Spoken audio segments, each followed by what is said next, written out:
Oke, dengan budget yang cuma 4 jutaan, membeli Poco X7 Pro masih lebih worth it daripada smartphone dari brand toko sebelah yang pakai kode GT-GT-an. Tapi apakah smartphone ini emang beneran semending itu daripada kompetitornya? Oke, ini dia cerita dan sharing soal Poco X7 Pro yang sekarang umurnya udah masuk di 3 bulanan pemakaian, lengkap dengan beberapa update-update yang penting-penting.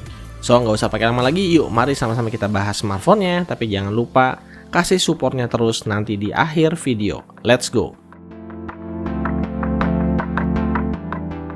Performa dan harga dari Poco X series emang selalu gila-gilaan.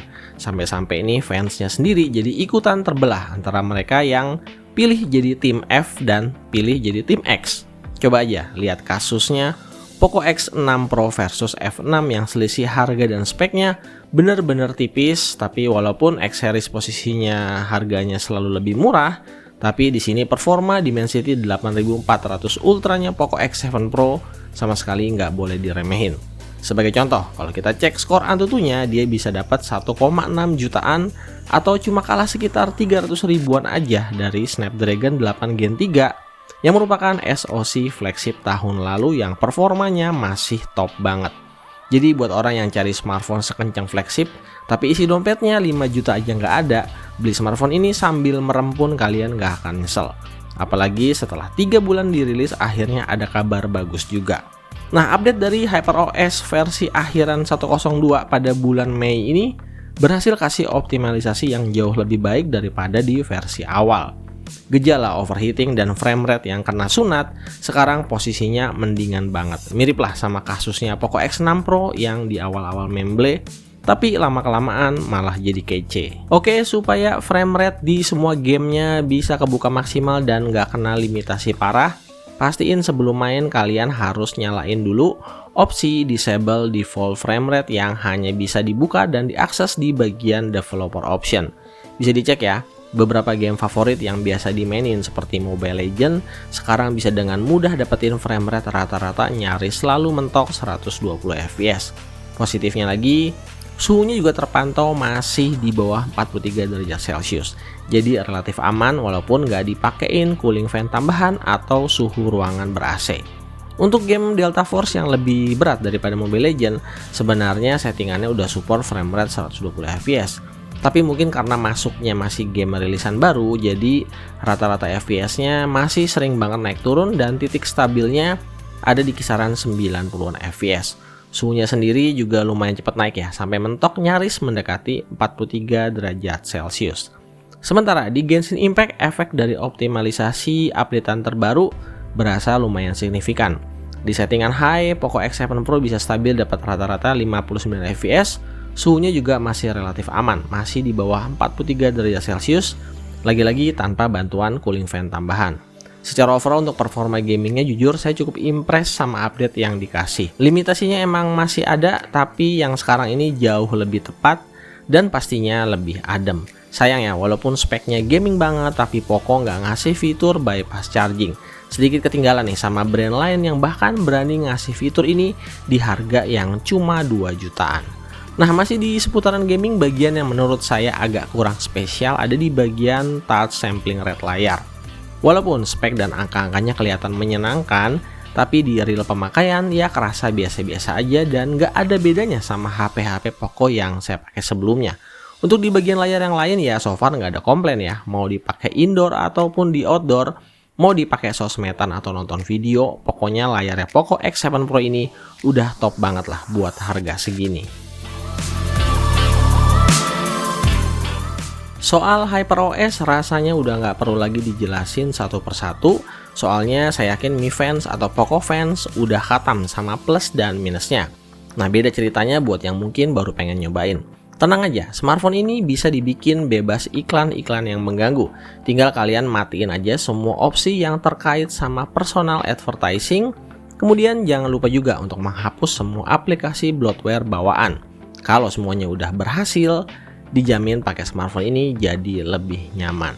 Nah, buat yang butuh fitur-fitur AI, HyperOS 2.0 terbaru ini Poco udah ngebawa AI service yang sama persis kayak di Poco F series. Jadi tinggal pinter-pinternya dari usernya aja buat manfaatin dan maksimalin di kehidupan sehari-hari. Apalagi HyperOS juga udah ikutin tren kekinian dengan masukin fitur Circle to Search dari Google buat cari-cari informasi apapun supaya bisa lebih gampang. Oh ya, kebetulan saya nggak sengaja nih nemuin sebuah fitur yang cukup unik. Jadi supaya lebih aman untuk bisa matiin smartphone, sekarang disediain opsi tekan tombol power bersamaan dengan tombol volume atas. Ini sebuah detail kecil yang bisa menambah keamanan ya. Jadi amit-amit HP kita hilang atau ketinggalan, seenggaknya ini memberi kita waktu lebih sebelum HP-nya dimatiin orang. Nah, daya tahan baterainya sekarang mungkin karena ada efek lebih adem setelah update, yang saya rasain emang berasa jadi lebih irit dari sebelumnya. Cuma ya bukan baterai 6000 mAh yang paling irit juga di kelasnya. Intinya sih buat dipakai seharian penuh, dia udah aman banget. Apalagi ngecharge-nya juga kan cuma 40 menitan aja. Kalau mau dilihat dari angka SOT, dia bisa dengan mudah dapetin angka 7 jam SOT, udah termasuk durasi main game selama beberapa jam. Semakin kesini, kamera smartphone dari grupnya Xiaomi emang udah semakin bagus. Selama ekspektasinya nggak ketinggian, Poco X7 Pro termasuk oke loh buat kelas harganya. Tinggal balik lagi usernya untuk pinter-pinter make. Karakternya masih berasa banget kamera Xiaomi dan Poco, image processingnya kental banget dan punya kecenderungan ke arah over contrast dan over sharpening.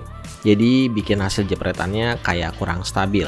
Kadang bisa on point shoot, tapi kadang juga malah bikin miss.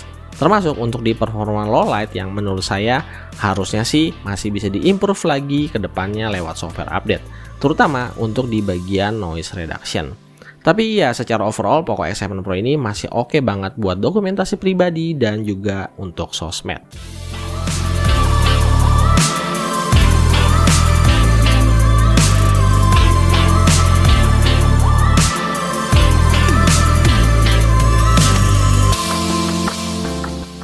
Yang cukup bikin terkejut dari kameranya Poco X7 Pro ada di perekaman videonya yang stabil banget, bahkan untuk di resolusi tertinggi 4K 60fps. Bisa dilihat sendiri ya kalau video ini bener-bener smooth dan stabil banget. Ini upgrade yang berasa signifikan dari Poco X6 Pro sebelumnya. Sayang ya untuk perekaman video sambil berpindah antar lensa, karena ada keterbatasan di spek kamera ultrawide-nya ya, jadi hanya bisa dilakukan di resolusi Full HD 30fps doang. Untuk video kamera selfie ya sebenarnya segini aja sih udah bagus. Soalnya dia punya sudut FOV yang lebar dan pergerakannya juga relatif stabil. Sayang banget sih di bagian ini harus kena downgrade, jadi cuma bisa rekam video di Full HD 30fps doang.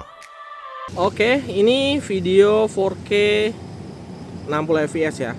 4K 60fps ini Poco X7 Pro. 4K 60fps. Yap, Poco X series adalah jaminan smartphone spek kenceng dengan harga ekstrim yang sulit banget dicari persamaannya di market smartphone mid-range saat ini. Bahkan dia masih lebih baik daripada brand sebelah yang pakai GT-GT-an. Beberapa PR kekurangan yang udah jadi langganannya HyperOS seperti bloatware, iklan-iklan yang mengganggu sampai ke thermal management, semuanya udah berhasil dioptimalisasi di updatean terbaru ini. Ya bisa dibilang awal-awal performanya emang sedikit memble, tapi makin kesini-sini udah jadi semakin kece dan semoga aja bisa dipertahankan terus sama developernya HyperOS. Sekian video kali ini, dan buat kalian yang juga pakai smartphone ini, coba drop komen kalian di bawah soal pengalamannya kayak gimana. Sampai ketemu lagi di video-video berikutnya. Jangan lupa supportnya terus, dan Hi-Tech pamit. Bye.